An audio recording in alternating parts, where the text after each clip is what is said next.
ब्रह्मानंदं परमसुखदं केवलं ज्ञानमूर्तिं द्वन्द्वातीतं गगनसदृशं तत्त्वमस्यादिलक्ष्यम् एकं नित्यं विमलमचलं सर्वदी साक्षिभूतं भावातीतं त्रिगुणरहितं सद्गुरुं तं नमामि। गुरुर्ब्रह्मा गुरुर्विष्णु गुरुर्देवो महेश्वरः गुरुः साक्षात् परब्रह्म तस्मै श्रीगुरवे नमः। शङ्करं शङ्कराचार्यं केशवं बादरायणं सूत्रभाष्यकृतौ वन्दे भगवन्तौ पुनः पुनः। जयांशी गिर्यास्मरण होय सकल विद्यांची अधिकरण तेची वंदो श्रीचरण श्री गुरुंचे तेची नमस्कारो विज्ञाता। विचार सागर रहस्य तरंग दुसरा हेडिंग 9 पाठ क्रमांक 9 पूर्व पक्षाच्या मताने कर्म हेच मोक्षाचं साधन।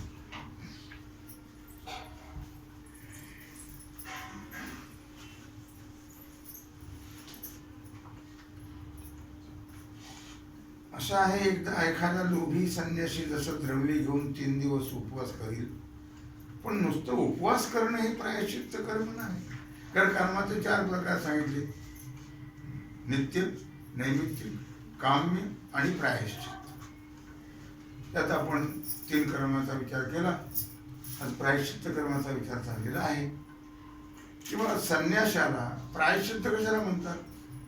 तर द्रव्य घेऊ नये संन्याशाने, अग्नीला स्पर्श करू नये, आणि जर त्याने द्रव्य घेतलं तर द्रव्य टाकून द्यायचं आणि 3 दिवस उपवास करायचा, तर प्रायश्चित्त होत। आपण काही चुकलं नाही का? राम राम राम राम म्हणतो, राम राम थोडं पुरतं का होईना, पण प्रायश्चित्त कर्म करणार तेवढ्या पुरतं का होईना, आपली तापडी करतात, तोंडात मारून घेतात, चुकलं चुकलं म्हणतात, थोडं मारून घे ना, मग थडाधड काय प्रायश्चित्त? नुसते उपवास करणं हे प्रायश्चित्त नाही। द्रव्य त्यागपूर्वक 3 दिवस उपवास हे विशेष लक्षात ठेवण्यासारखं आहे। द्रव्य तर टाकायचंच त्याने घेतलेलं संन्याशाने, आणि मग 3 दिवस उपवास करायचा, नाही तर पैसे तसे ठेवायचे आणि उपवास करायचा, उपयोग होणार नाहीये। अर्थातच हे कर्माचं स्वरूप सांगितल्यानंतर मुमुक्षुने काय करावं त्याचा विचार सांगताय। मुमुक्षुने निषिद्ध कर्म, निषिद्ध व काम्य कर्म करू नये। शास्त्राने जे सांगितलं कर्म करू नका त्याला निषिद्ध कर्म म्हणतात, ते कर्म करू नये। आणि प्रायश्चित्त कर्म ही निषिद्ध आणि काम्य कर्म करू नये।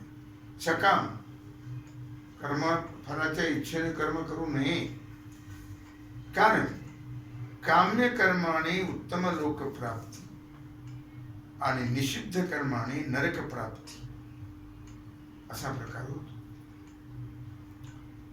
लक्षामध्ये फलाच्या इच्छेने जर कर्म केलं तर उत्तम लोकाची प्राप्ती होईल, स्वर्गाची प्राप्ती होईल, आणि वाईट कर्म निषिद्ध कर्म केलं तर नरकाची प्राप्ती होईल।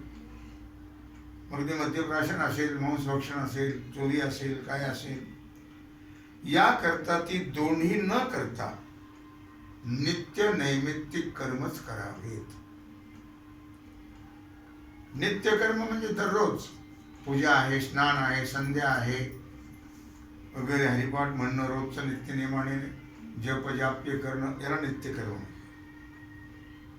आणि नैमित्तिक कर्म जे आहे ते श्राद्ध आहे, पुण्यतिथी आहे वगैरे वगैरे असे जे कर्म आहेत त्याला, म्हणजे सणवार जे आहेत हे नैमित्तिक कर्म आहे। सण काय रोज करत नाही आपण, निमित्तानेच असतात। नैमित्तिक कर्म असं म्हणतात. ते न केले तर पाप होऊन नीच लोकप्राप्तीचा प्रसंग येईल. पापाच्या प्रतिबंधाने करताच नित्यनैमित्तिक कर्म कर, त्यामुळे पाप होणार नाही, त्याचा प्रतिबंध होईल पापाचा. पाप प्रतिबंधकाशिवाय नित्यनैमित्तिकाचं दुसरं फल नाही, एवढंच फल द्यायचं. कदाचित चुकून निषिद्ध कर्म घडलं, निषिद्ध म्हणजे शास्त्र करू नका म्हणते त्याला निषिद्ध म्हणतात, त्याला, आणि जे करा म्हणतात त्याला विहित कर्म म्हणतात, ज्याला करा म्हणतात त्याला. मग घडलंच निषिद्ध कर्म, तर मग त्यांनी प्रायश्चित्त करावं. लक्षामध्ये प्रायश्चित्त कर्म कंस करायचं. प्रायश्चित्त कर्म दोन प्रकारचं आहे, एक साधारण आणि एक असाधारण, असं दोन प्रकारचं प्रायश्चित्त कर्म आहे. आपल्या हातून अमुक एक पातक झाल्याचं समजलं तर त्याची पातकाची निवृत्ती करण्याकरता जे विधान शास्त्राने केलं असेल तर ते असाधारण प्रायश्चित्त म्हणावं. जसं आपण वरती सांगितलं की संन्याशाने द्रव्य त्यागपूर्वक 3 दिवस उपवास करावा, हे प्रायश्चित्त आहे. द्रव्य ग्रहणाबद्दल सांगितलेलं आहे. त्याने द्रव्य घेतलं असेल संन्याशाने, त्याच्या द्रव्याचा त्याग करून 3 दिवस उपवास करायचा, याला म्हणतात असाधारण प्रायश्चित्त कर्म. प्रस्तुत शरीरामध्ये साधारण प्रायश्चित्त करावं. कळलं? असाधारण मग आता सांगितलं वरती, आता साधारण. या शरीरामध्ये साधारण प्रायश्चित्त कर्म करावं म्हणून सांगितलं. ते का करावं, त्याचं फल काय, हे सांगण्यापूर्वी कर्माची माहिती देणं आवश्यक आहे. त्याशी संचित, प्रारब्ध, क्रियमान अशा प्रकारे कर्माचे 3 भेद आहेत. कळलं? संचित, प्रारब्ध आणि क्रियमान. अनादि व्याख्या संचिताची. अनादि कालापासून अनंत मनुष्य जन्मात, मनुष्य जन्मामध्ये इतर देहात नव्हे, कारण फक्त कर्म करण्याचा अधिकार मनुष्यालाच आहे, बाकीच्या भोगभूमी आहेत. मग ते पशुचा देह असेल तर देवाचा असेल. म्हणून अनादि कालापासून अनंत मनुष्य जन्मामध्ये जी कर्मे केली असतील आणि ज्या कर्माच्या फलभोगाला प्रारंभ झालेला नाही, अशा कर्माच्या साठ्याला काय नाव आहे? संचित कर्म. नंबर 2 प्रारब्ध. त्या संचितातून ज्या कर्माच्या फलभोगाला आरंभ झालेला होऊन वर्तमान शरीर प्राप्त झालेलं आहे, त्या कर्म समुदायाला प्रारब्ध कर्म म्हणावं. लक्षामध्ये प्रकर्ष करून ज्याच्या फलभोगाला आरंभ ते प्रारब्ध. म्हणून साठा आहे त्याला संचित म्हणावं, भोगतो ते प्रारब्ध, करतो ते क्रियमान. प्रारब्ध कर्मामध्ये एकच शरीर प्राप्त होतो असा काही नियम नाही. कदाचित 2, 4, 10, 20, 100 जन्म देणार प्रारब्ध कर्म असू शकतं. ती सर्व माणसाचीच सेट असतील असाही काही नियम हो नाही. मात्र मनुष्य शरीरातच विहित निषिद्ध कर्म करून पापपुण्याची उत्पत्ती होते, हे लक्षात ठेवा. बाकीच्या शरीरामध्ये कर्म हा प्रकार नाही, भोग आहेत. मग ते खालच्या योनी असतील किंवा देवाची योनी असेल, या भोगभूमी आहे. आणि फक्त मनुष्य देहच कर्मभूमी आहे. इथंच फक्त कर्म करता येत, इतर ठिकाणी नाही. जोंधळ्याचा एक दाणा पेरला असतं, त्यापासून अनंत दाणे उत्पन्न होते. हे बरोबर आहे की नाही? त्याप्रमाणे एका मनुष्य जन्मामध्ये घडणाऱ्या कर्मामध्ये बरे वाईट अनंत अशा प्रकारे जन्म देण्याचं सामर्थ्य असतं.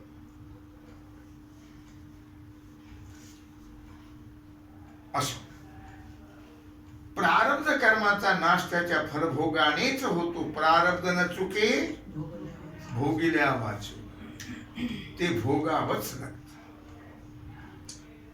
अन्य प्रायश्चित्तादी कोणत्याही उपायाने प्रारब्ध कर्माचा नाश होत नाही किंवा त्या फलभोगाचा. मागे जे संचित कर्म सांगितलं, त्या संचितातही दोन प्रकार आहेत.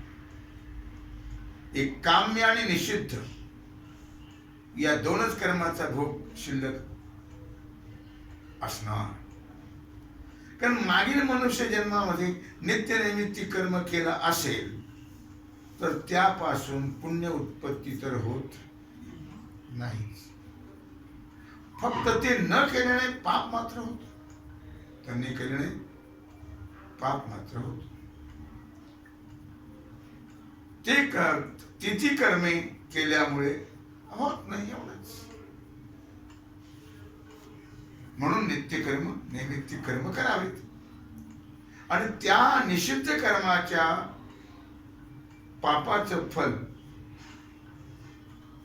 लक्षामध्ये व काम्य कर्माच्या पुण्याचं फल यांची निवृत्ती कशी होणार, हा प्रश्न आहेच ना. निषिद्ध कर्माच्या पापाचं फल आणि काम्य कर्माच्या यांची निवृत्ती कशी होणार, हा प्रश्न आहेच. त्यामध्ये काम्य कर्माच्या फलाची इच्छा केली नाही म्हणजे त्याचं फल उत्तम भोगाधिक मिळणार नाही. इच्छा जर केली नाही तर मिळणार नाही. म्हणून कर्म करत असताना कुठल्याही प्रकारच्या फलाची इच्छा करू नये. ब्रह्मार्पणम ब्रह्महविर, केलेलं कर्म भगवत अर्पण बुद्धीनेच करावं. असं पहा, किंवा कोणी एका पुरुषाने द्रव्य प्राप्ती करता काही प्रयत्न केला, त्यानंतर आणि द्रव्य प्राप्तीच्या पूर्वी, प्रयत्न केल्यानंतर आणि द्रव्य प्राप्त होण्याच्या अगोदर द्रव्याची इच्छा निवृत्त झाली तर, अगोदर प्रयत्न केले, इच्छा काय द्रव्य प्राप्ती झाली नाही अजून, पण त्याच्या अगोदर त्याची इच्छा संपली तर त्याला द्रव्य प्राप्त होणार नाही. त्याप्रमाणे जन्मांतरी उत्तम भोग प्राप्तीच्या इच्छेने कर्म केले, पण आता त्या फलभोगाची इच्छा नाहीशी झाली. केले अगोदर, पण आता फलभोगाची इच्छा राहिली तर त्याला फक्त फलच प्राप्त होणार नाही. इच्छा राहिली नसेल तर फल प्राप्त होणार नाही. इच्छाचे अभाव आहे ना, अभावे करून म्हणजे इच्छेचा अभाव झाला, इच्छा राहिली नाही तर काम्य कर्माचं फल मिळत नाही. असं आम्हीच म्हणतो असं नाही, तर वेदांत मतातही असेच मांडलेले आहे. या रीतीने संचितातील काम्य कर्माच्या फलाचा, संचित कळलं, फल इच्छाला अभावाने नाश झाला. संचितातलं जे काम्य कर्म आहे त्याच्या फलाची इच्छा राहिली नाही तर त्याच्या मग फलाचा नाश झाला. आता फक्त संचितातील अज्ञात न कळत घडलेलं निषिद्ध कर्म त्याचा नाश होणं आहे. तो नाश साधारण प्रायश्चित्ताने होतो. लक्षामध्ये आता साधारण प्रायश्चित्त म्हणजे ईश्वर नामोच्चारण, कधी उच्चारणी अनंत पाप राशी जातील दयाशी, तुका म्हणे सोपे आहे सर्वाहुनी, शहाणा तो धनी घेत असे. अर्थात ज्ञानदेव म्हणे नाम हे सुलभ, परी सर्वत्र दुर्लभ विरळा जाणे. काय सांगितलं की साधारण प्रायश्चित्त म्हणजे भगवंताचं नामस्मरण करणे किंवा गंगा स्नान करणे. गंगा स्नानापेक्षा भगवंताच्या नामाचा उच्चार सर्वात सोपा आहे. केव्हाही कुठेही कधीही म्हणता येते. अखंड, त्याला कुठलं बंधन नाही, नित्य म्हणता येईल.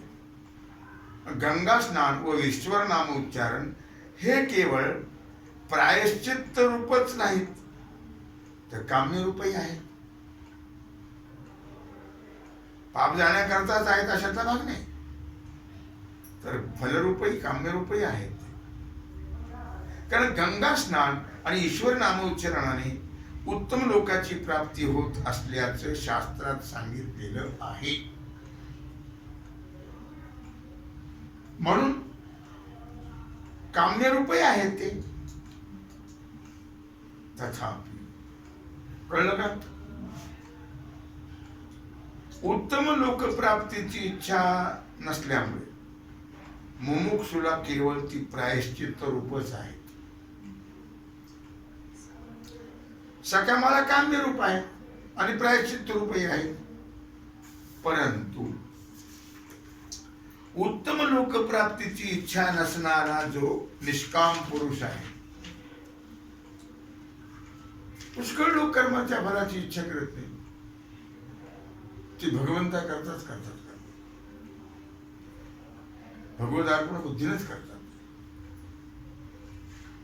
अशाला केवळ प्रायश्चित्त रूपच आहेत. साधारण प्रायश्चित्त संचितातील सर्व अज्ञात पातकांचा नाश करते. म्हणजे ईश्वर नामोच्चारण, गंगा स्नान वगैरे हे काय करतात, अज्ञात पातकांचा नाश करतात. जे आपल्याला कल्पना नाहीये, न कळत झालेली जे पाप असते त्यांचा ते नाश करते. असाधारण प्रायश्चित्त अमुक एक पातक आपल्या हातून झालं आहे अशा ज्ञात पातकांचा नाश करत. कोण? असाधारण प्रायश्चित्त. कळलं? अर्थात माग संचित व प्रारब्ध कर्माचं वर्णन केलं. तिसरं क्रियमान कर्म ते सांगायचं राहिलेलं आहे. क्रियमान म्हणजे हल्ली प्राप्त असलेल्या शरीरात केले जाणारी कर्म, त्याला म्हणतात क्रियमान कर्म. या शरीरामध्ये जे केल्या जातात कर्म त्याला क्रियमान कर्म असं म्हणतात. ते कसं करावं एवढं सांगायचंय. क्रियमान कर्म कसं करावं एवढं सांगायचं आहे. मुमुक्षुने, ज्याला मोक्षाची तळमळ आहे, उद्धाराकरता तो प्रयत्न करतो आहे, अशा मुमुक्षुने नित्य नैमित्तिक कर्म करावे. त्यापासून पुण्य उत्पन्न होणार नाही, फक्त पापाचा प्रतिबंध होईल. काय होईल? पापाचा प्रतिबंध होईल. म्हणजे नित्यनैमित्तिक कर्मापासून पाप किंवा पुण्य यापैकी काहीही उत्पन्न होत नाही. काम्य निषिद्ध कर्म मात्र करूच नाही, फलाच्या इच्छेने करू नये, आणि शास्त्राने जे सांगितलं करू नका ते करूच नये. काम्य कर्म केलं नाही म्हणजे पुण्य उत्पन्न होणार नाही. लक्षात आलं का? निषिद्ध कर्म केलं नाही म्हणजे पाप उत्पन्न होणार नाही. मग तुकोबारे म्हणतात, तुका म्हणे आम्ही झालो अग्निरूप, लागू नेदू पाप पुण्य. काम्य कर्म करायचं, निषिद्ध कर्मही करायचं नाही, मग पापही नाही आणि पुण्यही नाही. कदाचित चुकीनं म्हणजे नजर चुकीनं निषिद्ध कर्म घडलं तर असाधारण प्रायश्चित्त करावं.